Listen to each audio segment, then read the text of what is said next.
بسيبوا انتوا وين يا بناتنا أبيي ما بسيبوا انتوا وين يا أولادنا أبيي ما بسيبوا انتوا وين أبحاتنا أبيي ما بسيبوا أبيي ما بسيبوا شغلوا يخلصنا ما بسيبوا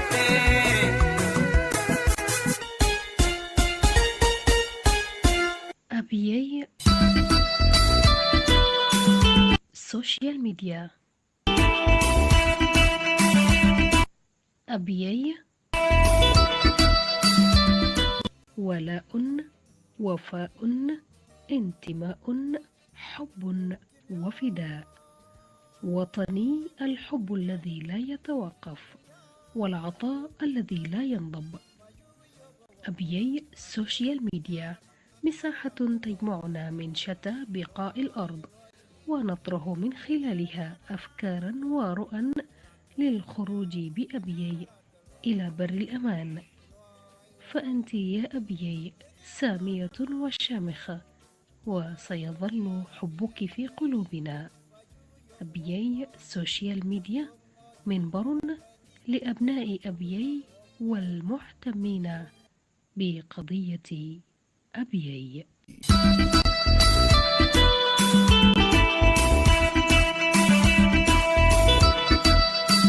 ما بسيبوا انتوا وين يا بناتنا أبيي ما بسيبوا انتوا وين يا أولادنا أبيي ما بسيبوا انتوا وين أبحاتنا أبيي ما بسيبوا أبيي ما بسيبوا شغلوا يخلصنا ما بسيبوا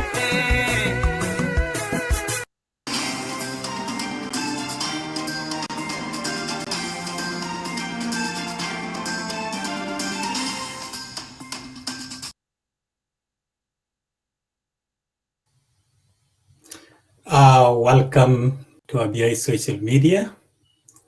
My name is Nguyen Deng. I'm here today with Abyei chairman in the United States, and with me also, Sarah. We are here today discussing the issues that is facing Abyei time to time. As we all know, now we are approaching, or we have already entered to the new year, 2022. Until now, we are still hopeless.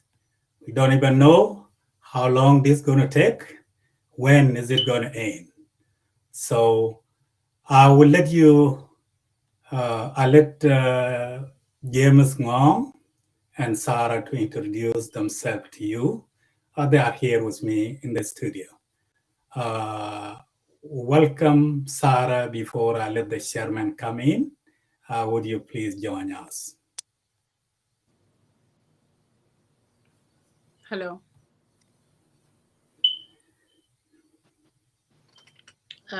Hello, my name is Sarah Abyei from Abyei.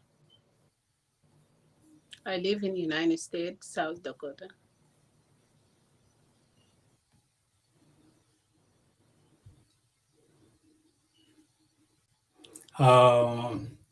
With us, Chairman of Abyei community in the United States, let Mr. Chairman come in and greet the audience. Mr. Chairman. Hello, Abyei social media viewer, Mr. Nguyen, Sarah. A special greeting to all of you. Merry Christmas and Happy New Year, even though it's late. I wish you all the best of 2022 and to all the people of Abyei. My name is James Agwek, the chairman of Abyei community in the United States, and currently reside in state of Iowa. And I'm looking forward to tackling things that are concerning the future of Abyei, as well as the future of South Sudan as a nation. Thank you. Before I proceed, I'm going to let you listen to the song by Deng Mijuk, Thinking About Abyei. So would you please bear with me and listen to these songs?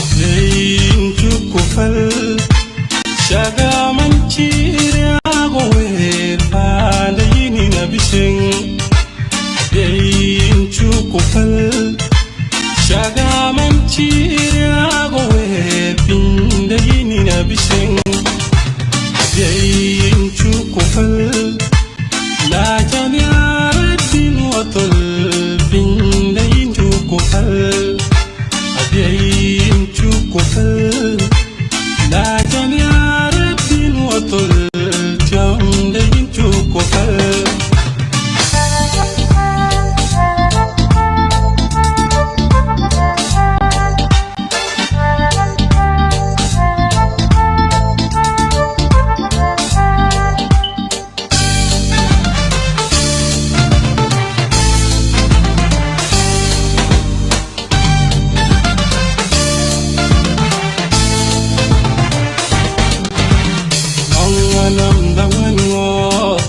Inati Abyei ngodi tirano Abyei kenariak ben kubela ben na shida bukuen karendang fai bela ben kumim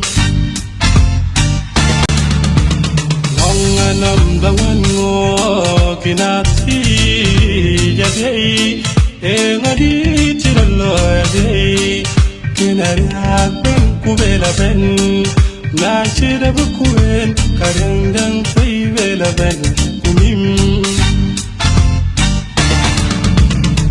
ini mi mama ini mi baba ini mi mama ini mi baba umjino kenanya dineloi nanti unchenaria tonga kiting kwa kite akumjino kenanya dineloi tingchi munne chenaria tonga kiting kwa kite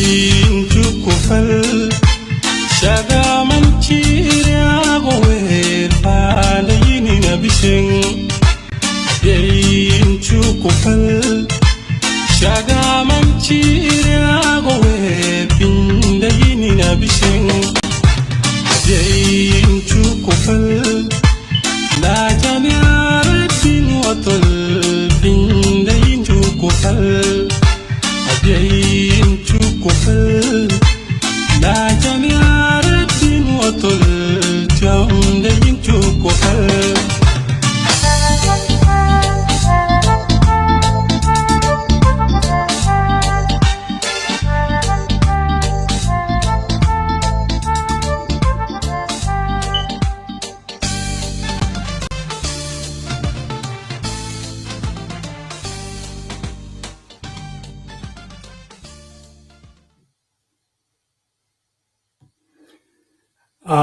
Comrade James, before we proceed, would you please try to explain this song? What does it mean? And A very well played song written by one of the most talented young men, Deng Mijo. Just happened to be very close to me and related to me. And I know his dad personally, also a very talented uncle who has not only the voice, but also can write a very meaningful song. The song almost brought tears to my eyes because the song talks about that Abyei, we would not give up on you, even though we despair all over the world. We are not going to give up on you. It's also asking the people of Abyei to come together so that we could resolve the issues where he raised questions as to Like I'm asking all the 9 tribes, what exactly happening in Abyei? Whenever there almost seemed to be a solution, it seemed to be a few steps back. So the song can speak for itself, and it's very heartbreaking, and it's a song that will remain up to date for many, many generations to come. If you don't mind, would you allow me to make a few statements, or otherwise, if you wanted to Yeah, you can proceed? proceed. Yeah, Yeah. you highly welcome. Yeah, first, let me once again thank you, Mr. Nguyen. I personally know you. You fought in front line during the struggle, and you continue that struggle even many years later. So thank you for all that you have done, and thank you for your leadership in creating the Abyei social media, which is to give the voice to the voiceless of people of Abyei. So the way you have created this social media, you made it into a better professional platform that can where we could discuss the matter of concern of our future. So once again, I would like to extend uh, my holiday best wishes to all the people of Abyei and the people of South Sudan, even though it has not been a good ending of the year or the beginning of a new year. Before we approach the end of the year, we have lost young women here in Des Moines, Iowa. My heartfelt condolence to her family. And also, just a few days later, we have lost an icon in Abyei politics and also in South Sudan as a whole. Mr. Deng Mading is a big loss, not only to the people of Abyei, but to the entire Republic of South Sudan. But we have a very unique connection since he's a son of Abyei, and once upon a time, he was in charge of the Abyei Joint Oversight Committee. He will be missed. We all know that people do die. It's sometimes that it's always good those who dedicate their lives for a cause that we were hoping that they could see the fruit of their hard work or realize the outcome of their hard work before they depart. This should be another reason. I think I will take this opportunity to directly speak to the government of South Sudan, especially Your Excellency, Mr. President Salva Kiir Mayardit. Deng Mading was a senior leadership leader within the SPLM. If I'm not mistaken, he is a deputy chairperson of the acting SPLM Secretary General.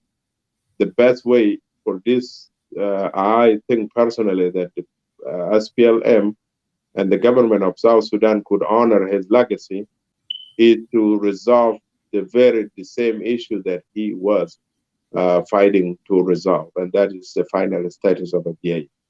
I would urge the government of South Sudan and the entire SPLM leadership to honor Deng Mading by resolving the issue of the very homeland where his body will be buried. That will be a good way of honoring not only his lives, but lives of many countless Abyei sons and daughters that fought in front line for the freedom of South Sudan. I shall also take this opportunity in the name of the Abyei community in the United States to strongly condemn the most recent attack on Sunday, January 2nd, 2022, the attack that took place in the village of Myrdal that took the lives of 5 innocent civilians and wounded 1 in the Myrdal village of Myrdal, county of Rumamer in the Abyei area. This attack was carried out by the Sudanese-sponsored militant, which we believe they are supported always by the Sudanese government. The blame lies squarely on the shoulder of the government of Sudan for their continued support to the militant of Massyria that continue to attack the people of Abyei and continue to cause or destabilize and disturb peace in the region. We also really regret the continued failure of the United Nations peacekeeping force from delivering from their basic duty, which is to protect the civilian and their property in Abyei.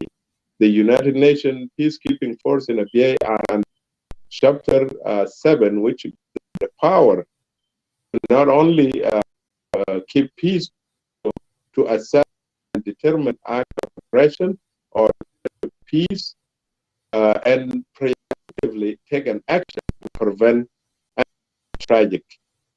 So we call the United Nations, UNISPA, their basic duty, and that is to protect the innocent people. Mr. Chairman, can I cut you off from there, please? I think I would let you see somebody calling you, I guess. That's why there is an echo, right? No, not that I'm aware. Okay. All right, go ahead. Now it's okay. Go ahead. Okay, yeah. So we asked the UNISPA to immediately hand over the 11 criminals that they have captured. They have just committed a crime, and we asked the UNISPA to hand them immediately to the local administration under the leadership of Lieutenant Kwaldem, so that they could face justice and answer to their crime in the local court of law in the Abyei administration area. This should be a very simple and basic ask. Somebody who's caught committing a crime, the very simple thing that the UNISPA could do, if they could not protect the people of Abyei, at least should not release criminals so they could live another day to commit another act of crime. It will be a terrible violation of human rights if UNISPA were to release these 11 criminals who were caught. In their blood is lives of 6 innocent civilians in Abyei, and possibly many, many innocent civilians that they may have took their lives prior to this attack. There will be no acceptable basis for the United Nations to not hand these 11 criminals over to the local court so that they could be held accountable for their crime. Letting criminals go free can only invite more criminals to commit crime. And therefore, I encourage the United Nations to not only do anything towards Abyei, but towards the rules of law in the entire world. Thank you. I look forward for questions and engage listeners of Abyei Social. Oh, thank you, Mr. Chairman. To the audience, please, today we're going to switch to Dinka language, but before we do that, there are some questions that I really do want to ask Mr. Chairman before we switch to Dinka language. And the reason why we need to update ourselves too, what can we do from here since we have reached 2022 and there is no sign of any change that is coming. Somebody has to live with the hope. You have to feel something that, I'm hoping tomorrow something gonna happen.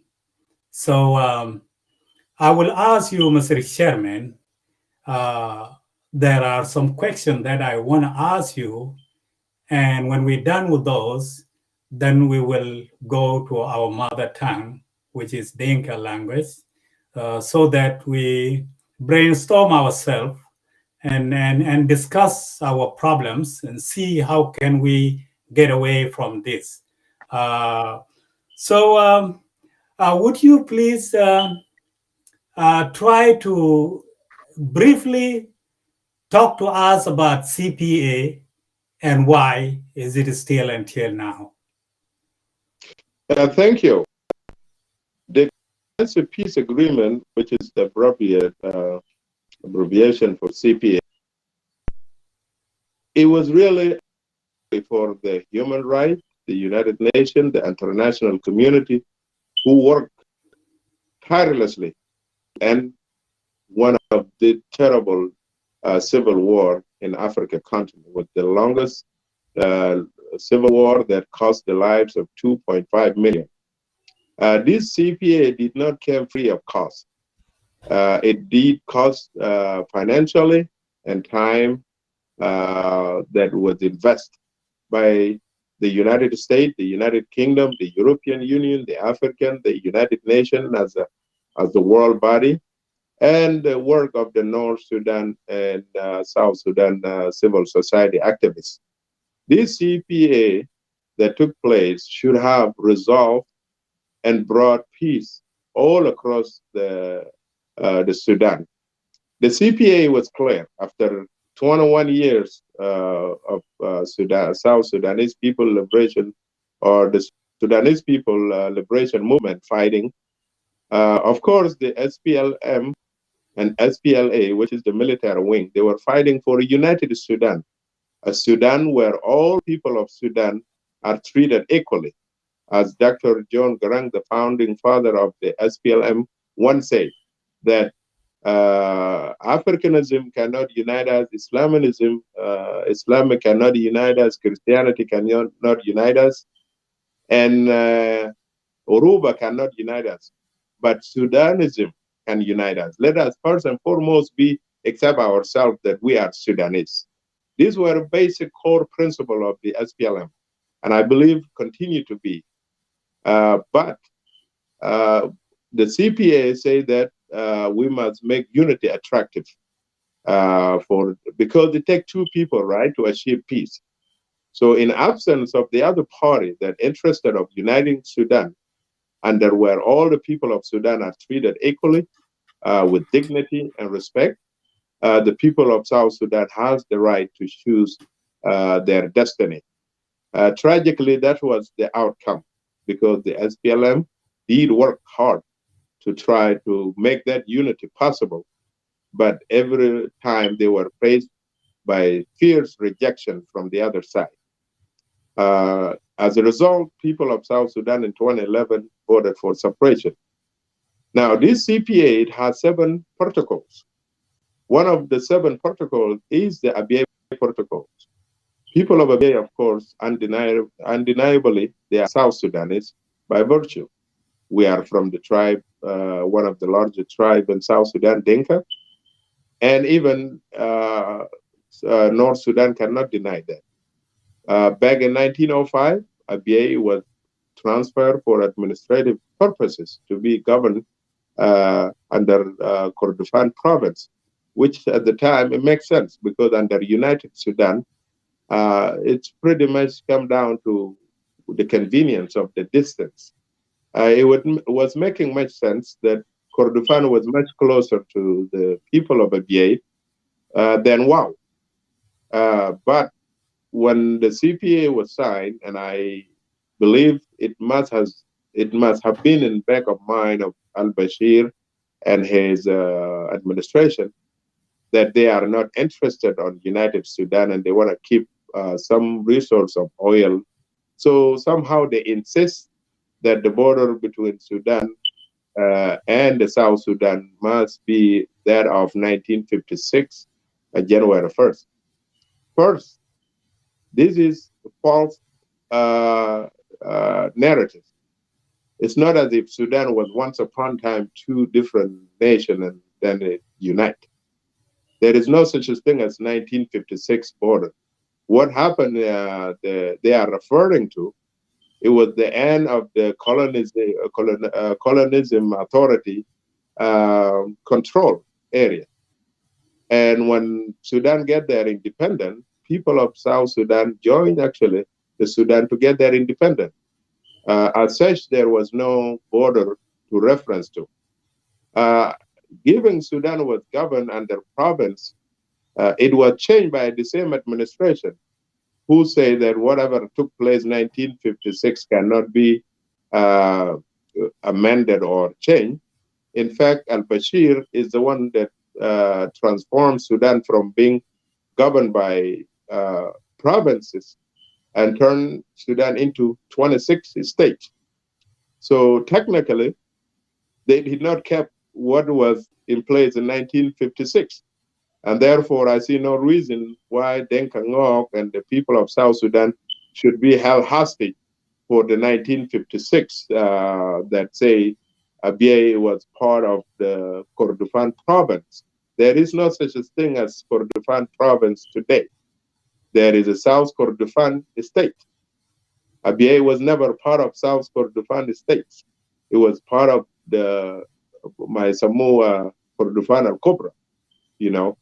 For this reason, nevertheless, people of Abyei, and as a compromise agreement, reluctantly accepted to vote in a separate self-determination where they will be asked whether to remain in Kordofan or return back to Barghazal. This is something that everyone should pay attention to. It's not as if Abyei has always been part of Kordofan. Abyei was part of Barghazal until 1904. Then it was transferred to 1905 to Kordofan, where the Rurueng and Tui County were also transferred along with it. But then, for whatever reason, Rurueng decided to return back to Barghazal, and Abyei remained, which I always say that there are so many reasons as to why. As it was United Sudan, so for me, it didn't really make an urgent need to return to South since we are all still part of United Sudan. Second, the reference that Abyei was transferred from Barghazal to Kordofan in of itself is a proof that Abyei was part of South Sudan. For these reasons, it brings us to why Abyei Protocol has not been implemented yet. Because if we talk about the comprehensive peace agreement, there was a complete consensus from both sides, and they signed, and they are bound to implement it. International community too did sign as a peace guarantor, which means they do have an obligation to make sure the CPA has been implemented on the spirit to the letter. The play that the North Sudan have used is somehow insisting that Masseria have the right to vote. And on this basis, they kind of continue to try to renegotiate an already negotiated agreement. What we know, according to Abyei Protocol, the only one who has the right to, in a power sharing, was the Mu'tamar al-Watan as a political party.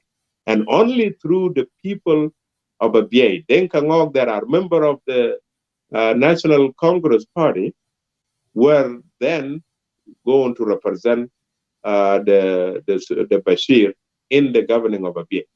There was no such a thing as Masseria, because once Masseria were never part of Kordofan, Barghazal, and what is in question here is whether or not people of Abyei will choose to remain in Kordofan or return to Barghazal. If that's the case, Masseria have no place to return to. In this context, Masseria are excluded from the right to vote. They have nothing to determine their self-determine, because they have always been part of North. Moreover, Abyei in Abyei Protocol defined the Abyei area as the area of 9 tribes of Denka Ngok chieftains that were transferred from 1905 to Kordofan. That is the second reference. That leave no room for Masseria to have any business on self-determination for the people of Denka Ngok and Abyei.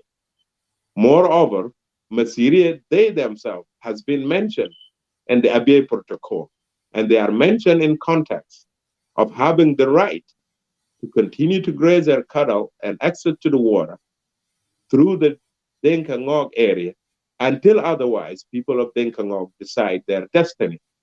And even the agreement went beyond to explain in an event of people Denka Ngok chose to return to Barghazal, the future of Masseria, cattle, grazing, and access to the water will depend upon the relationship between the two countries. Hello, this leave no room for no such a thing as Masire have a right. So I call upon our government to not let themselves be pulled into this notion of Khartoum wanting to be represented somehow. This is a shared area. Abyei is supposed to be self-governing until they choose between remaining in Kordofan or returning to Barghazal. The failure of the North Sudan to implement that agreement is a grave violation to the CPA that not only should be dealt with by the government of South Sudan, but the international community should hold Sudan accountable for their failure to honor what they have signed. Now, I'm sorry for a long explanation. There has been this word mentioned like people of Denkangok and other Sudanese. Let me put it in broader context. Other Sudanese. Did not say other tribes. It didn't say other unknown. It say other Sudanese. So let's talk about the whole Abyei, the comprehensive peace agreement with their 7 protocols. The protocols of power sharing and wealth sharing between North and South mention the SPLA, SPLM, the Khartoum, which is the National Congress Party, and other political parties, other Sudanese political parties. So in the South, the Mu'tamar al-Watani was going to be represented by a member of South Sudanese whom are part of the Mu'tamar al-Watani. And the SPLM was going to be represented in North Sudan by the member of the SPLM whom are North Sudanese that are representing them there. What is being represented here, it was the political party, and there was no limit as to who should be in a member of the National Congress Party or the SPLM. So at the time, there are part of Denka Ngok sons and daughter were part of the National Congress Party that could represent, according to the agreement of the power sharing between the SPLM and the National Congress Party, but only through the Denka Ngok sons and daughters that are members of the National Congress Party. So let's say SPLM in South Sudan has a certain percentage of the power, where the Mu'tamar al-Watani was represented by a certain percentage, and other political parties. Does it make sense? Can SPLM be another political party? Of course not, because SPLM are the SPLM, and the National Congress Party are the National Congress Party. They could not be other political parties. In this context, other Sudanese cannot be Masiri and Denka Ngok, because these 2 tribes were mentioned. In context, Denka Ngok are the one who own the area that reference. Abyei is defined as an area of 9 tribes of Denka Ngok chiefdom that were transferred from 1905 to Kordofan, and that Masiri will have the right to continue graze their cattle and access to water. They are 2 parties to the agreement with different rights.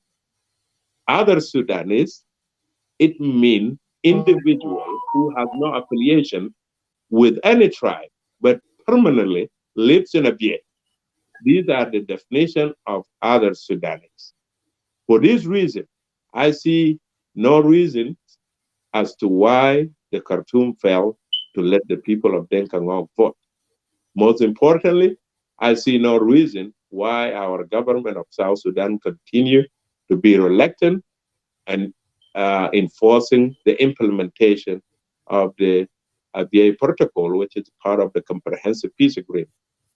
During the peace negotiation, remember, the Sudan was insisting that the 2-force army will be integrated. The SPLM insists that the SPLA will remain as a different institution to protect the peace, which means they were there to be the power that threatened the North, that if they don't implement the peace, they will be dealt with. And I think one of one of the SPLM, I don't remember the individual, but said it clearly that we must make the cost of not implementing the CPA very expensive than actually implementing the CPA. I call upon these voices within the SPLM and in South Sudan today to make the cost of not implementing the remaining provision of the CPA more expensive than retaining it. Khartoum had looted Abyei wealth long enough. People of Abyei have suffered long enough. The continuing failure to resolve the final status of Abyei is a threat to the national security of the Republic of South Sudan. And I call upon the government of South Sudan to immediately resolve the final status of Abyei, and that is let the Abyei referendum of 2013 stand as the voice of people have spoken. Thank you, and I'm sorry for long explanation. No, it is very important, by the way. But thank you so much. You have elaborated more indeed. Okay, before we go back, there are some 3 questions that I want to ask you here, and then we will switch to Dinka language. There is a proposal people talk about nowadays. I don't know what can it do. I just want to let you know, why do you think this approach is very important? I am going to be brief because I don't want to bore the viewers. Yes. Like you have a very excited topic, and Sarah, she's standing by.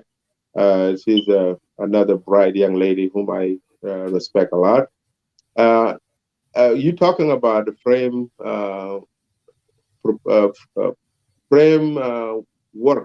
framework for Abyei. That's the proposal put forth by Dr. Francis Mading. And we had the opportunity to meet with Dr. Francis on October 16 as a community leaders, where we had the proposal in advance. We thoroughly read the proposal and examined it very carefully. We did examine it. And then we had a meeting where we asked questions to Dr. Francis, because we saw proposal to be really a second option in the if the North Sudan and South Sudan continue to fail by resolving the final status of Abyei, people of Abyei has the right to live, at least for the moment, until the agreement is implemented. And the proposal have said so many good things that are in the best interest of Denka Ngok, and therefore they are in the best interest of South Sudan. Remember, I see interests of Denka Ngok intertwined with the interests of South Sudan as a nation.